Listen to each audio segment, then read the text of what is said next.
হে everyone, আসসালামু আলাইকুম। আজকে চলুন ঘরে থাকা ব্রেড রুটি দিয়ে ঝটপট একটা সকাল ও বিকেলের নাস্তা বানাই। যে উপকরণগুলো আমাদের কিচেনে সবসময় থাকে আর হাতের কাছে থাকা উপকরণ দিয়ে যে কোনো নাস্তা তৈরি করতে আমার কাছে দারুণ লাগে।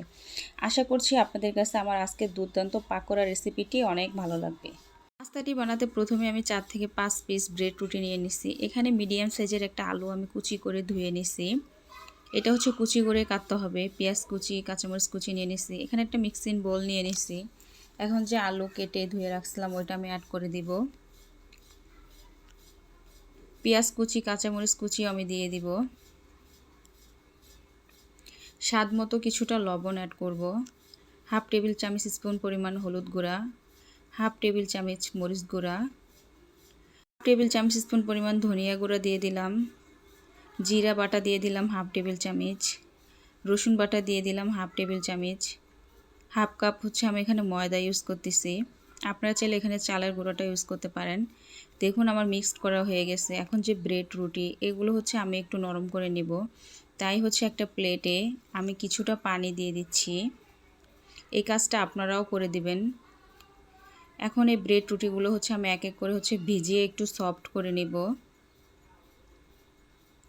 দেখুন আমার এই রুটিটা হচ্ছে সফট হয়ে গেছে, তাই আমি হাত দিয়ে হচ্ছে পানিগুলো চিপে ফেলে দিচ্ছি। আপনারাও দিবেন। যদি আমার আজকের রেসিপিটি আপনাদের থেকে ভালো লেগে থাকে তাহলে প্লিজ একটা লাইক দিবেন। দেখুন আমার সবগুলো ব্রেড হচ্ছে ভিজানো হয়ে গেছে। হাত দিয়ে ব্রেড রুটিগুলো হচ্ছে আমি একটু ভেঙে দিব, আপনারাও করে দিবেন। দেখুন আমার ভাঙা হয়ে গেছে। এখন যে ম্যারিনেট করে রাখছিলাম আলু, পেঁয়াজ, ওইগুলোর ভিতরে হচ্ছে ব্রেডটা আমি এখন এড করে দিয়ে এটাও আমি সুন্দর করে হচ্ছে মিক্সড করে নিব। আমার মিক্সড করা হয়ে গেছে। চুলা একটা ফ্রাই প্যানে আমি হচ্ছে রিফাইন্ড অয়েল সয়াবিন তেল দিয়ে দিচ্ছি। এটা হচ্ছে গরম যখন হয়ে যাবে তখন আপনারা হচ্ছে পেঁয়াজু বানান বা পাকোড়া ওই শেপ আকারে হচ্ছে আপনারা দিয়ে দিবেন। দেখুন আমি এক এক করে হচ্ছে সবগুলো পাকোড়াই হচ্ছে আমি তেলের ভিতরে দিয়ে দিব।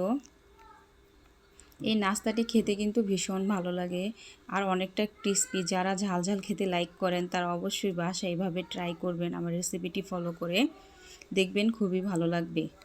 দেখুন আমার সবগুলো দেওয়া হয়ে গেছে। এখন হচ্ছে এক পাশ হয়ে গেছে, তাই আমি একটা খুন্তির সাহায্য হচ্ছে উল্টিয়ে দিচ্ছি। আমি সেম প্রসেসে সবগুলোই হচ্ছে আমি উল্টিয়ে দিব। এখন আমার ব্রেডগুলো হচ্ছে ভাজা হয়ে গেছে, তাই আমি একটা প্লেটে হচ্ছে কিচেন টিস্যু পেপার দিয়ে দিছি যেন তেলটা যেন ড্রাই হয়ে যায়। এখন আমি উল্টে পাল্টিয়ে হচ্ছে পাকোড়াগুলো ভেজে নিব। এখন আমি তেল ছাঁকা ছাঁকনি দিয়ে হচ্ছে আমি তুলে নিচ্ছি। আমি এটা আজকে গোল্ডেন ব্রাউন করে হচ্ছে ভেজে নিব। আশা করছি আমার আজকের রেসিপিটি আপনাদের থেকে অনেক ভালো লেগেছে। যদি ভালো লেগে থাকে তাহলে প্লিজ আমার চ্যানেলটা সাবস্ক্রাইব করবেন, পাশে থাকা বেল বাটন প্রেস করবেন। সবাই ভালো থাকবেন, সুস্থ থাকবেন, আমাদের জন্য দোয়া করবেন। আবার আপনাদের সাথে দেখা হবে অনলাইনে নতুন কোনো রেসিপিতে। আর হ্যাঁ, সবাই আমার ভিডিওটি ফুল ওয়াচ করবেন। আর যদি আমার রেসিপিটি ভালো লেগে থাকে তাহলে সুন্দর একটা কমেন্ট করে যাবেন। এখন একটা পাকোড়া হচ্ছে আপনাদের ভেঙে আমি দেখাচ্ছি। দেখুন কতটা ক্রিস্পি হয়েছে। এরকম মজার মজার নিত্য নতুন রেসিপি পেতে অবশ্যই পাশে থাকবেন। Thank you for watching my video. Okay, আল্লাহ হাফেজ।